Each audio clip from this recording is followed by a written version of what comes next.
Okay, good afternoon, everyone. Thank you so much for joining us for today's Sustainable Living Series webinar. Today we have Lisa Sampson, Executive Coach of Smith School of Business. Lisa is going to talk about personal resilience and the practical mindset shift and behaviors that enhance our ability to be resilient, so we can move forward in the ways that we want. So without further ado, please welcome Lisa Sampson. Hello, everybody. Thank you very much. It is great to be here. I am very happy to take questions as we go along, and probably the best way to do that is to put things into the chat. If you do want to ask a question kind of live on air, so to speak, please raise the little virtual hand because there might be easier to have a conversation rather than putting something into the chat because sometimes things are nuanced or complicated or whatever. And then I do hope that we will have some time at the end to be able to discuss further as well. I do coaching at the Smith School of Business. So if you are interested in connecting with me afterwards, just send me an email through the Queen's email system, or feel free to find me on LinkedIn. I think I'm the only Lisa Sampson in Kingston, Ontario, so I should be pretty easy to find, or reach out to Marlo, who has my email address. So I am going to share my screen. I'm going to walk us through a presentation, and I am hoping that there will be a few parts in here that are interactive. So putting things into the chat box, maybe asking for a volunteer or two if somebody is feeling particularly brave or has an area of particular interest. And otherwise, thank you so much for spending the time with us. Okay, so let me start by sharing my screen. There you go. And I hope everybody can see that. How's that looking, Marlo? That looks great. Yeah, that's Okay, perfect. excellent. So welcome to Resiliency and Sustainability. What we are going to be talking about today are some practical techniques and behaviors that you can use to enhance your ability to deal with worry and anxiety and build your resilience. And to really anchor this and provide some concrete examples, we're going to be talking about climate change and how you can take positive actions to help you maybe alleviate any anxiety or worry that you might have around climate change, but also how to be climate champions.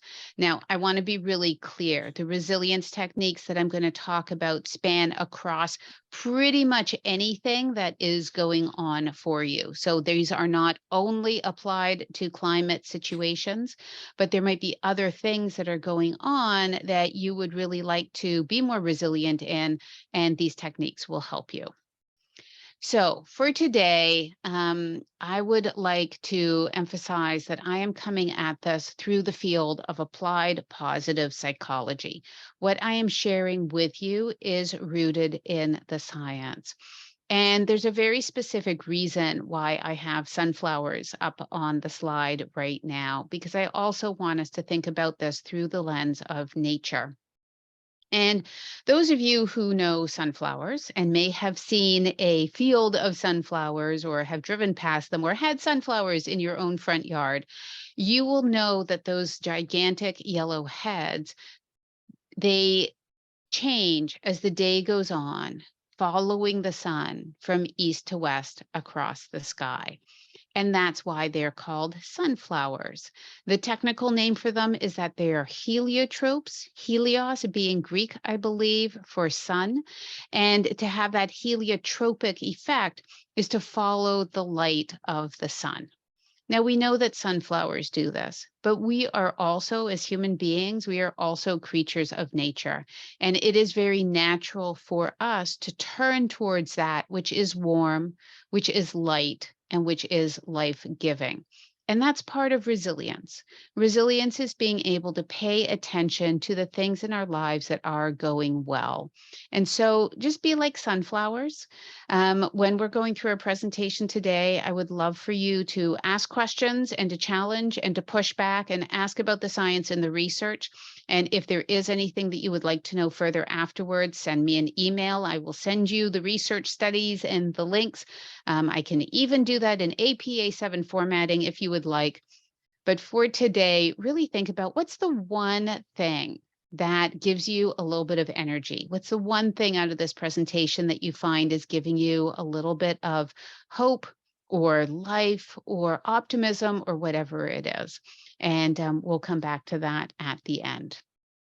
So, for our first interactive conversation, so to speak, I would love to see in the chat box, what are the first words or phrases that come to your mind when you think of resilience? When you hear that word, just put into the chat box, what are your automatic associations?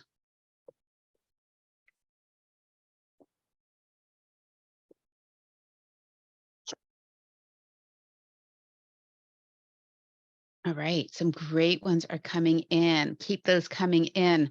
Strength, patience, adaptability, tough, flexible, bounce back, survival, sustained energy, bouncing balls, optimism, getting through hardship, buoyancy, suffered adversity. Well, some of these are really poetic. You guys are great. Yeah.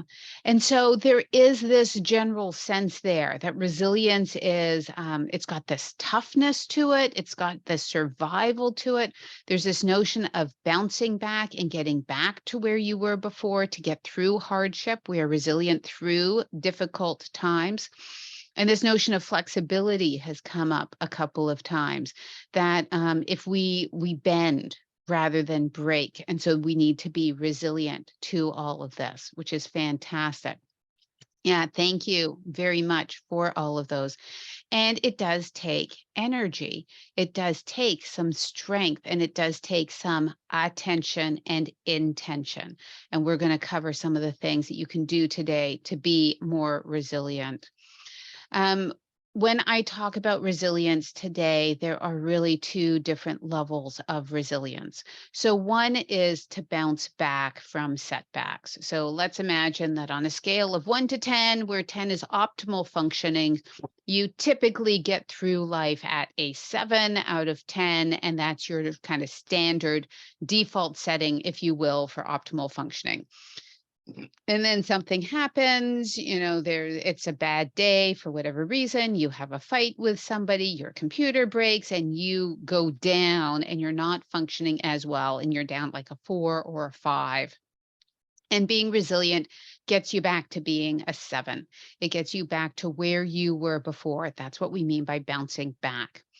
The second level of resilience is that over time, enough resilience will allow you to thrive and to grow and to be even more effective in the face of adversity, challenges, and change. So instead of just bouncing back to a 7 and getting knocked down to a 4, and bouncing back to a 7 and getting knocked down to a 5, and bouncing back to 7, what if you could be at like a 7.1 or a 7.5? And that your normal optimal functioning level increases because of that resilience. And you're able to tap into that resilience faster and more automatically each time. The research shows us pretty clearly that resilient people do think differently. And I'm going to talk a little bit about some myths of resilience, but there does seem to be this really important cognitive piece that some people do naturally. And by studying people who are naturally resilient and naturally think in these different ways, this is how researchers came up with the resilience skills. And I'm going to teach you a couple of them. They came up with these resilience skills that they can teach other people to help them be more resilient. Resilient people have that level of psychological capital and mental toughness that enables better performance and leadership under stress. And again, you might wonder, these people who are doing this naturally, maybe they kind of have this natural mental toughness and this natural better performance. And is that true for the rest of us who learn these skills? And the answer turns out to be yes. As with a lot of other cognitive skills, those of you who have been through something like a cognitive behavioral therapy, for example, you know that these cognitive skills can be difficult to tap into and to practice in the early days, but then it does become like riding a bicycle or tying your shoe or swimming or whatever these skills are that you have learned how to do naturally. Resilient thinking skills can also become very natural, and those who have learned those skills get the same sort of benefits as people who were very natural at it. Now, sometimes when people think about resilience, there's all these myths that came up. I will say I did not see evidence of any of those in the chat that came in, but let me just put this out there in case something that some of you might have been thinking about. That resilient people always have it all together.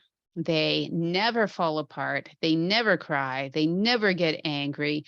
And they always look resilient, so calm and still. And resilient people have all the answers. And it's something that you have, you're born with it or you're not. And these are all myths, as you can imagine. Resilient people do cry. Resilient people do lose it. Resilient people do get angry and they do fall apart. But they bounce back, as people said. They have that energy and that flexibility, and they are able to somehow pull themselves together and move forward. And I'm going to share with you today some of the skills that resilient people use to pull themselves together. In order to help us tap into this, though, I'm very curious as to why. What is important for you about resilience? And maybe specifically, because we're talking here about the Sustainable Living series, what is important for you about resilience when it comes to sustainability? So let me give you a moment to think about that, and I would love to see some other thoughts come into the chat.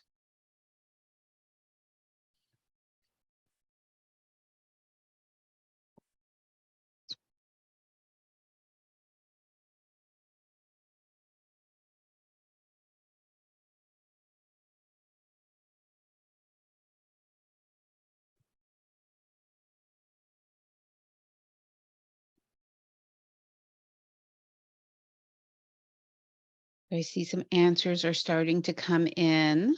Let me just give another moment because these are longer answers, and I want to make sure people have the time to be able to type in their ideas.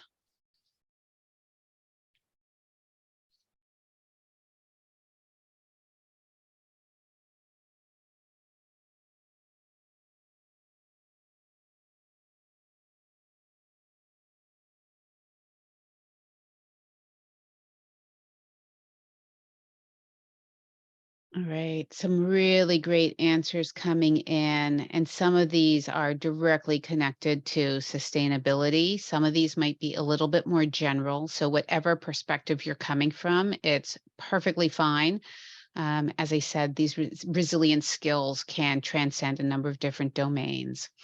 So remembering that every little bit helps, it does. And sometimes it's hard to encourage ourselves to keep going and to keep doing that every little bit when it can feel so daunting and so big. And as Anya said, learning how to deal with the overwhelm of the situation and that climate anxiety and feeling overwhelmed is absolutely real. Some of you may have known this morning, Kingston had their climate summit or forum. I can't remember what they called it. And listening to some of those speakers were very inspiring. And knowing that everybody's doing the best that they can to chip away in their tiny little part of the world when there's this entire globe, it can feel very, very overwhelming. But also part of that resilience is to connect yourself with other climate champions and people who are making those changes. And so if any of you were able to attend this morning, personally, I found that quite encouraging. Our society is not structured around supporting our actions to make sustainable choices. We need to be resilient in the face of these systemic obstacles. Yeah, I think that's a really great observation. Making the hard choices over and over and over again can be energy depleting. So we need resilience to come back from that and to help with those overwhelming feelings of doom and gloom. Yeah, that overwhelm is coming up a few times. Constant pushback from non-scientific sources. Oh, aren't those fun? And the resilience to be able to deal with those obstacles and those resistors and deniers.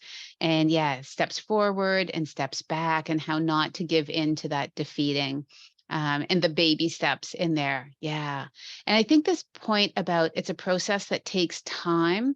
Resilience takes time and sustainability takes time. And sometimes that resilience is needed to help us have the patience to be able to stick it out for the long run. Resilience helps to build the human resource, which is great. Absolutely. So we are here for that, and to continue to be innovative, make changes when everyone else may walk away. Yeah, and it can feel like that, right? You can feel very, very lonely. And I'm going to talk about how resilience can help with that as well. The climate change symposium. Yeah, that was it. And definitely worth a watch. And even, just watch little bits and pieces of it. There were some speakers who I found particularly inspiring and encouraging, also to know what Kingston is doing and how Kingston wants to move forward. And I think this morning they said it was the 5th or 6th climate change symposium. So lots of good there. So thank you for all of that. It does sound like resilience and sustainability are very important to all of you, and being able to keep your eye on the prize and knowing your why and why this is important for your resilience as well. Because when you can make that easy choice that is systemically available, but is not necessarily the environmentally friendly choice, to be able to take that deep breath and remember the bigger why, and to choose that more sustainable option and have the resilience to do that over and over again is so important. So you may be wondering also, where does resilience come from? What is it that empowers resilience? And there's at least 3 things that researchers have pointed to. So the first is genetics. And the reality is, you can't do very much about your genetics. You might come from a long line of very resilient people, or you might look back in your past and say, a lot of these people were not terribly resilient. So you might have a natural predisposition to being somewhere on that resilience scale. But it's important to recognize that genetics are not destiny, and we are doing things all the time that alter our genetic profile. Some of them are very obvious, superficial kind of things, like our hair is genetically a certain color, but we can dye our hair really easily. Your hair might be naturally curly or naturally straight, but there are products and tools out there that will change that for you. So that's one way of changing our genetic expression. But when it comes to resilience, your genetics around resilience are just your default setting. And with intention and attention and some skills that I'm going to share with you today, you can absolutely change how resilient you become. Because it turns out the next 2 items, your support system and how you think, are significantly more important. I'm going to talk a little bit about your support system, because I think it's important to talk about how you can feel very alone in some of these, and that makes you unresilient. But I'm really going to focus most of our time today on thinking and cognitive skills. So some of this, if you have the opportunity, pull over a piece of paper or a tablet or something that you can take some notes on if you aren't already doing that, because I'd like you to think about your resource map. That is the people who are around you, the people that you can turn to when times are tough. And sometimes this can be useful to do as a mind map. When I used to teach this course in person with people, I would have a handout that I would give people. You put yourself in the center, and then you have these lines that go off for mind mapping. So think about the people who are around you in these different domains and who you can turn to. Now, again, here I'm using the specific example of climate support. If that's not working for you, if you have some other area that you would like to develop your resilience in, just swap it out, whether it's going through personal challenges, professional challenges, financial, spiritual, whatever it is, doesn't have to be in the environmental domain. So put yourself at the center. And then think about these different categories. Who can you turn to when times are tough? Who's in your work environment? Like, who's got your back? Who understands you in the work environment? And what about in your professional life? That might be a different category. Professional services might be services that you pay for, that you can access, or the services of professionals that you can access, for example, through the EFAP program. And then activities, things that you do. Like, for example, in this particular picture, we have somebody who's out in nature, walking or playing with their dog, maybe in a park. Those are activities that you might use to help boost your resilience and that you do when times are tough. So I'm just going to give you a couple minutes to do some brainstorming for yourself individually. And then I am going to ask anybody who would like to share. But for right now, I'm just going to put myself on mute so you have a couple quiet minutes. Who comes up for you, or what comes up for you when you think about tapping into these resources to be more resilient?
All right. Hopefully, you have a few ideas written down. And so I would love for you to put into the chat box what resources and support came up for you. Anything that you would like to share. And this might help other people spur their ideas to resources that they just didn't think about. Now, you don't have to give people names. So, for example, if your sister is a support to you, just put in my sister. You don't have to give your sister's name. But just let's see what a few of those resources were that came up. So put something into the chat box and let's see who's there.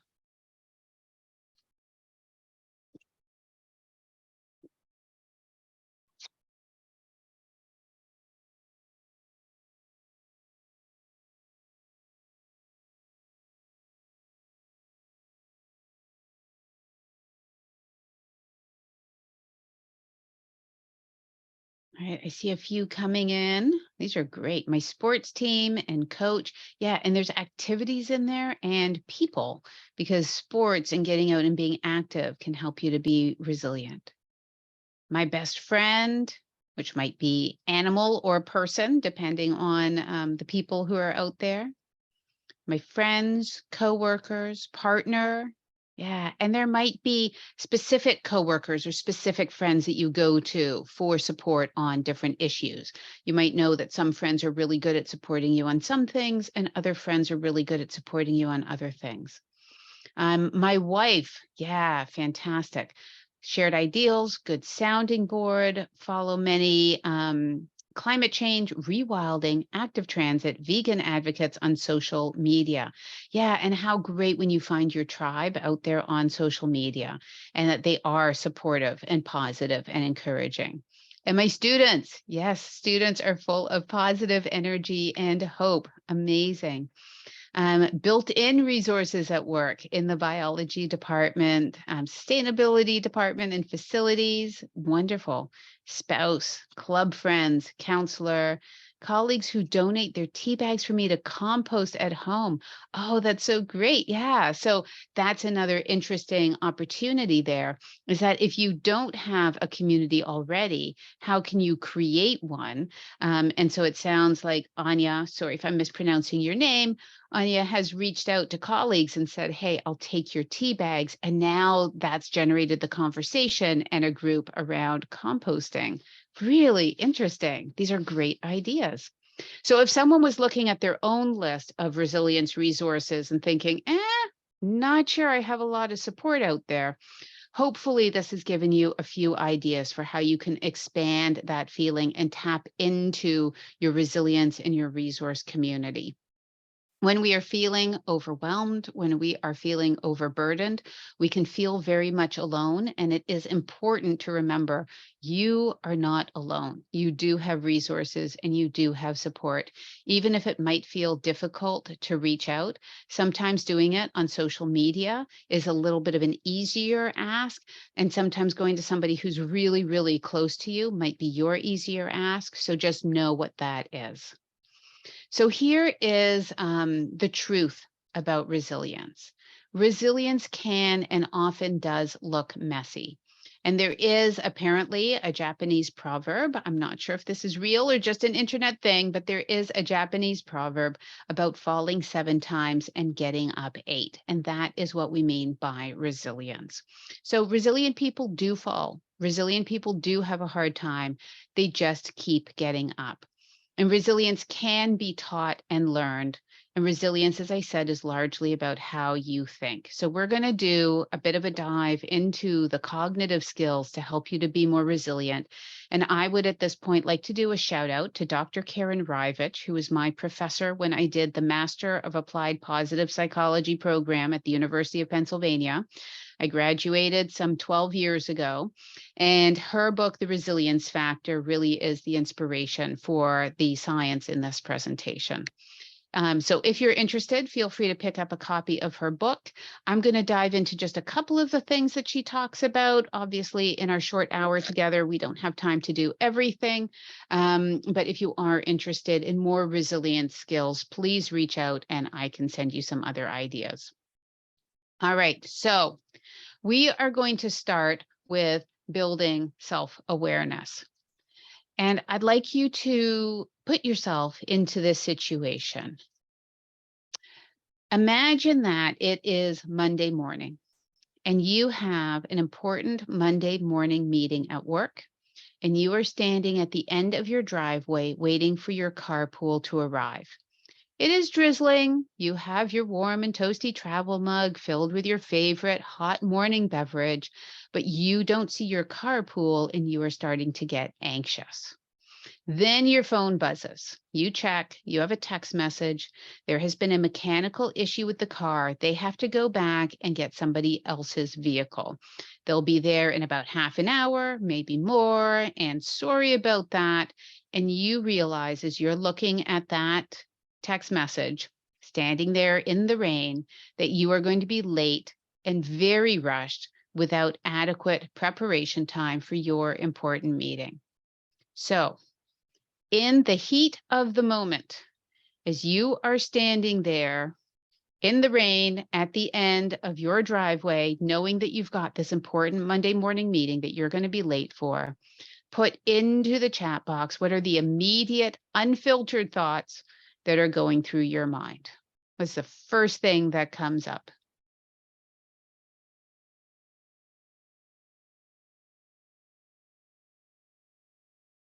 All right, I'm going to be late. This will reflect badly on me. Can I get there another way? I should have ridden my bike. I'd better drive myself to work. Yeah, keep going. What else? What else is coming up? Just top of mind.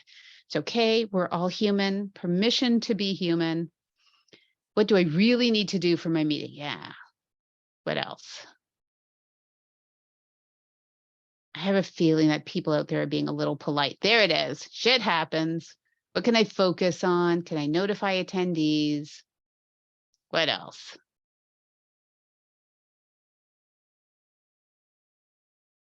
All right. Seeing a little bit of, yeah, another bad Monday. Who do I notify first? Get in touch. Who can I call to step in for me? Frantically emailing people. Is this a pattern? Right. Will this happen again?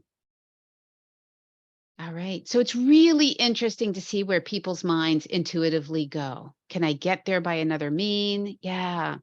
So some people move into kind of like problem solving mode. I have this meeting and I have to solve this problem of this meeting. Some people move into things are really difficult. This is a horrible situation. Is this going to happen again? Can I call in sick? That's fantastic. Yeah. So you notice, and these are all first unfiltered thoughts, right? I'd want to take an Uber, but would be mad to pay for it. I'm feeling the honesty in all of that. This is wonderful. Our brains go into all these different places, and some of these are not very resilient. And some of these, honestly, might be like second or third thoughts. Like your first thoughts might be a little more around the panic. This is problem. This is a disaster. Can I charge others for the Uber? Yeah. And whose problem is this really? And yeah, so there's a lot of unfiltered thoughts that happen here. And as he said, some of them are more resilient than others, but you can feel that panic, right? You can feel your heart beating, and you want to make sure that this is a time where you can call on some resilience. So we're going to talk about building self-awareness through an ABC model. And what I mean by ABC is the A is the activating event. That's the adversity, it's the event, it's the conversation, it's the challenge, it's whatever it is that causes the stress or the problem.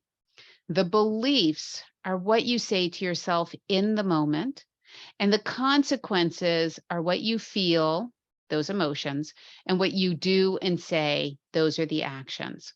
So I'd like to explain how this model cascades a little bit and how this might work. So the first part, the A, is the activating event.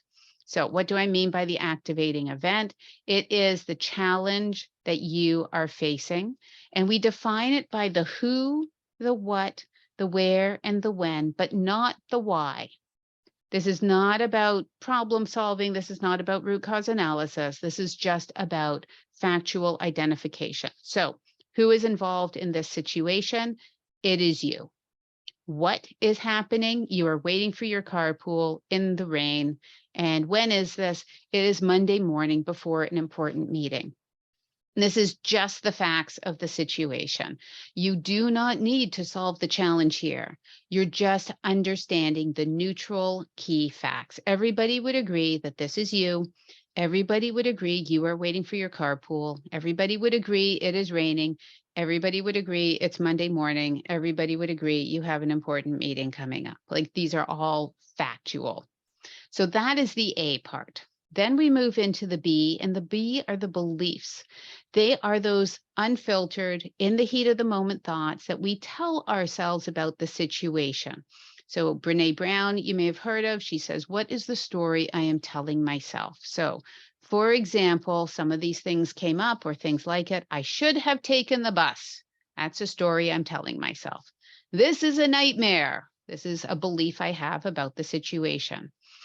Fred is always late. I shouldn't rely on him ever again. Some people brought this back to money. I'm not paying for my share of gas if they can't be on time when I need it. I should have just bought a car. Carpooling is a big mistake. These are things that we believe and the stories that we tell ourselves about the situation. Now, note that these are not the same as feelings. These are just what we say to ourselves in the moment. So if your thoughts were a big billboard, what would be written there? Sometimes we refer to these as ticker tape thoughts because they're just what gets printed out as this ticker tape unfolds. So that's the B side. Consequences are your emotions and your actions, what you feel and what you do, including what you say. And the model says that these are directly tied to your thoughts. So for every emotion or action, there is a thought that preceded it. So for example, I'm going to ask you to put into the chat box again. Let's imagine that your belief, your thought to yourself is, I should have bought a car. Carpooling is a big mistake. If this is what you're thinking, how would you be feeling? Put into the chat box, what emotions would this bring up for you? Regret. Yeah, what else? Yeah, defeat. Any other feelings out there? Frustration, anxiety, dread at the thought of having to buy a car. Yeah, especially now, right? It's not a great car market. Even if you wanted to buy used, where are you going to find one these days? Yeah. So that story that we told ourselves, that belief leads to certain emotions. What are some of the things that you might do if you really believe that you should have just bought a car? What are some of the things that you might do as a result?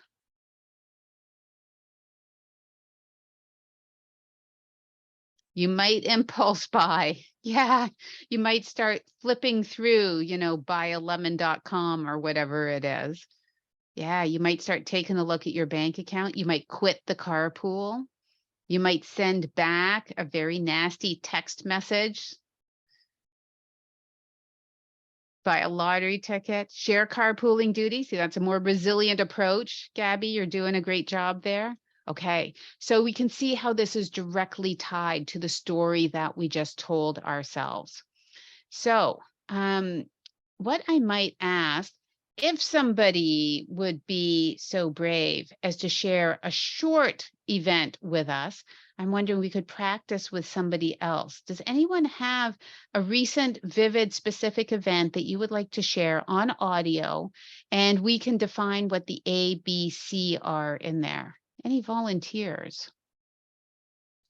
And if you do want to volunteer, just raise the little virtual hand or just come on audio.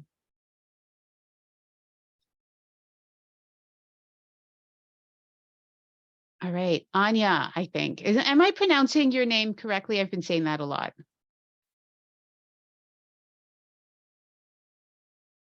Oh, it sounds like you're still muted. I know it's showing that you're not muted, but I can't hear you. Is the sound in the right place for you?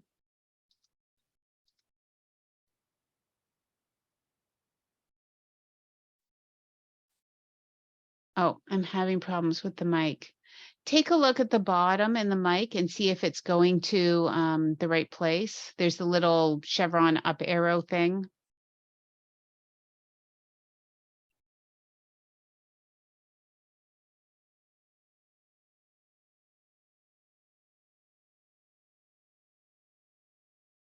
She is already unmuted according to Zoom. So it must be a local. Oh, There we are. Oh, Yep. good. Awesome. Excellent. Quick story. I did a big trip over Christmas, and though I never got delayed, my luggage, which my husband clearly convinced me not to check, did not arrive Ah, after 36 hours on the plane. So there's my ABCs. yeah. So tell us. So what was the activating event? Let's just go back. Let's get Yeah, let's go really back through all the animations. Okay. So who was involved in this situation? My family and I. My family. And what objectively is it that happened? I did not get checked luggage when I should have at arrival. Yeah. And I really love how you're being precise about that, because that is what happened. We don't know what happened to your luggage. It might have been lost. It might have arrived on the next flight, but when you showed up, it was not there. And so that's, very factually, my luggage was not there. And when was this? I mean, not precise date, but December, before Christmas. December before Christmas when you were on vacation. So these are the key facts. So when you got to the carousel and you saw that your luggage was not there and everyone else had left and you're still standing there going, where's my suitcase? What were some of those beliefs that were going through your head, the stories you were telling yourself? It hasn't happened very often, but I told myself I should have listened to my husband. And with that belief that you should have listened to your husband, how did you feel? Powerless, I guess. That sounds maybe a bit strong, but proven wrong. Mm-hmm. Tired and exhausted, not necessarily tied to the suitcase, but generally body-wise. Yeah. And a little angry, for sure. Yeah. Frustrated. Yep. Yeah. What did you do or say as a result of those feelings? I didn't say anything. I just ran around like a chicken cut up with their head. trying to find my luggage, and I was a bit frazzled. Yeah. And when you were trying to find your luggage and feeling a little bit frazzled, how resilient were you feeling? I think on a scale of 1 to 10, maybe a 5. And Okay. the longer I had to wait to speak to somebody, the more resilient I got because I had no choice, I think. Yeah. So it sounds like you were able to overcome that initial belief and those initial stories that you were telling yourself and change it. Yeah. And that's the next part we're going to talk about. But I'm just curious, what was it that you were doing as you were waiting for someone to come and help to help you get more resilient and more effective? I was trying to put it in perspective and Mhm. realized it was just a piece of luggage with stuff. So I think Yeah. just putting it in a bigger, just like I think being late for a meeting, it's literally in the end just a meeting. It can have consequences, but I think I sort of thought about, okay, what's really the impact here of me not having my luggage? Yeah. Thank you so much for that example. That was brilliant. Thank you. So what Anya already started to do was tap into some different cognitive resources to help her to be more resilient in the face of lost luggage. And that's exactly where we're going next. So, a quote that is often attributed to Viktor Frankl, who was a World War II psychologist, he said, "Between stimulus and response, there is a space. In that space is our power to choose our response. In our response lies our growth and our freedom." And so Anya's example here is exactly going through that ABC and moving into that space and saying, but how do I choose to show up? How do I choose to be more resilient? So the model continues, that ABC model continues into D and E very logically and naturally. So just as a recap, the A is the activating event. It is the thing that happened, the facts of the thing. The B are the beliefs. They're the story that we tell ourselves. And the consequences are the C. They're what we feel and what we do as a result of those beliefs. So then what's the D? The D is disputation. We are going to take our brain to court. And what does that mean? Essentially, we're going to ask ourselves a series of questions. So the first is, what evidence do you have for your belief? Again, let's go back to the facts. Do the facts substantiate our conclusion? What are some alternatives for your belief? And then sometimes our original belief is correct. We are right. And so, what are the implications of that? And how useful is it to hold on to that original belief? So, if we take a look back at our carpooling example and we apply that D and E. Now, remember, the belief that we were playing with here is I should have just bought a car. Carpooling is a big mistake. So if we walk through these 4 questions, is there evidence for me to substantiate that belief? Well, not really, because I want to be doing the right thing for the environment. I want to be doing the right thing for me. Carpooling is a great way of being able to reduce my impact, my environmental impact. I enjoy the people that I'm carpooling with. Buying a car costs a lot more money. There's not a lot of evidence necessarily to support this. Alternative beliefs. I could believe that that meeting really wasn't that important. I can call other people in to help that meeting for me. I do have access to my phone and I have access to my email and I can call people so I can be more resilient in this and problem solve in the moment. And maybe I use that half hour to go back into my home, enjoy my coffee, and review my meeting presentation. Maybe I see this as given time to me while I'm waiting for my carpool to show up a half hour later. Now, let's just go back and say, yeah, maybe carpooling was a mistake for you. Maybe it's not very reliable, and maybe it's not been doing the best job of getting you to work on time for all the things that are important to you. So, if that's true, then what? Well, as some people pointed out in the chat, there are other environmentally friendly options. You might be able to bike. You might be able to take an Uber. You might be able to take the bus. And maybe it's useful to have a backup for those times when the carpooling doesn't work out, or it's something that you want to switch your routine to. But when you take a step back, then you can assess it objectively instead of impulsively going into, I need a $20,000 car. And then finally, how useful is it for you to hang on to this belief that I should have just bought a car and be kicking yourself and feeling that upset and that frustration and that anxiety? Probably not very useful. So if we take a look at Anya's example, she was able to recalibrate her thinking in that moment and pausing and saying, it's not very useful for me to run around like a chicken with my head cut off and to be frantic and to be so scattered. I'm just going to take a deep breath and pull this together. And then in Anya's case, we heard she was able to move forward with the E, which is that energization, moving forward with better thoughts, better feeling, a better action plan, and a commitment to make a better impact. So in Anya's case, I hope you were able to muscle up those resources and get that suitcase back and enjoy your vacation. And in the case of carpooling, this would allow us to move forward with carpooling. Now, I don't think we have the capacity to do the breakout group, so I'm going to kind of skip over this, but it's worth thinking about because some of you had put into the chat box, how do I stay resilient and keep doing the things that I want to be a sustainable champion and to be, a climate champion and do the best for the world and the globe.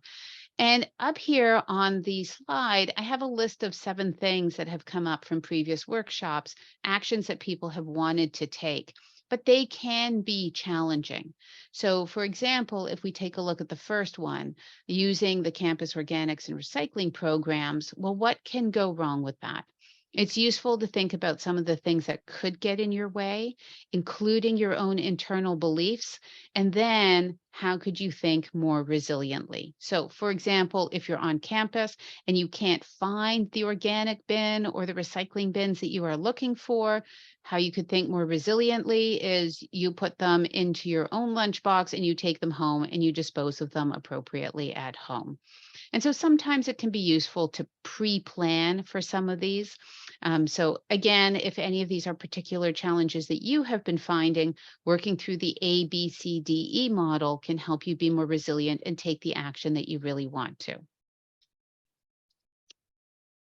And Anya says, we had a nice vacation. Excellent. All right, so a few final thoughts to close out before the Q&A. Being that climate champion, doing the best that you can for the environment. So the first thing is, remember, nobody has an anxiety-free life. And worry is just worry. We don't want it to get to the point where it is debilitating. That's where reaching out to professional support can really help. But a little bit of worry, a little bit of stress, a little bit of concern is going to spur you into action. And so when you feel that, just taking a deep breath and recognizing that this is your body preparing for you to move into action can be a good thing. It is also helpful to get out and connect with nature. Now, as I sit here right now, it seems to be hailing and snowing out. Might not be your favorite time to go out and connect with nature, but when the sun is shining, even if it's cold outside, we get that brilliant blue sky sometimes. Get out in nature. It helps us to regulate physiologically, and it also can help you connect with your purpose as to why you're making these choices each and every time. Practice breathing. Mindfulness, meditation helps for a lot of people as well. And then that becomes a resource that you can draw on in times of feeling that anxiety and that stress. And just make sure that you're looking after yourself. Get enough sleep, drink water, stay well hydrated, and eating those healthy whole foods. Somebody had put into the chat box around being a vegan, and just whatever it is that's giving you that healthy, wholesome nourishment is going to better equip you to be resilient. Also, try turning off the news. Try turning off social media or really limiting your interaction with it and doing it at a time of your choosing. Sometimes people prepare breakfast with the news going in the background, and it's not really a mindful, intentional activity, but it does affect you throughout the day. So really think about what it is you're consuming. Take those small positive actions to help other people. It sounds like some of you on this webinar already know each other. So reach out, reconnect, change what you can. And then there's this whole notion of thinking globally and acting locally, because as somebody did put into the chat, every small action does make a difference. And connect with other people. Remember, you are not alone. So you might find those supportive, positive others in your work and personal environments, and there are always professional supports available to you as well. So at this point, we're pretty much at the end of our hour, and I want to thank you for hanging in there. If anybody does have any questions, I'm happy to answer them. And if you'd like to reach out afterwards, please send me an email. And thank you very much. Thanks so much, Lisa. That was great.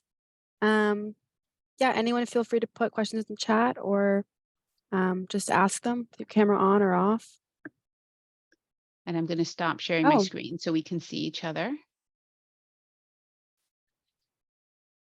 Can you confirm author of Resilience Factor? I did put that in the chat box. Her name is Karen Rivich, Dr. Okay. Karen Rivich. So hopefully that'll help somebody find her. And Karen Rivich has been teaching resilience for a good 20 years. And if you cannot find a copy of her book, I think it has been republished a few times. Just reach out and let me know.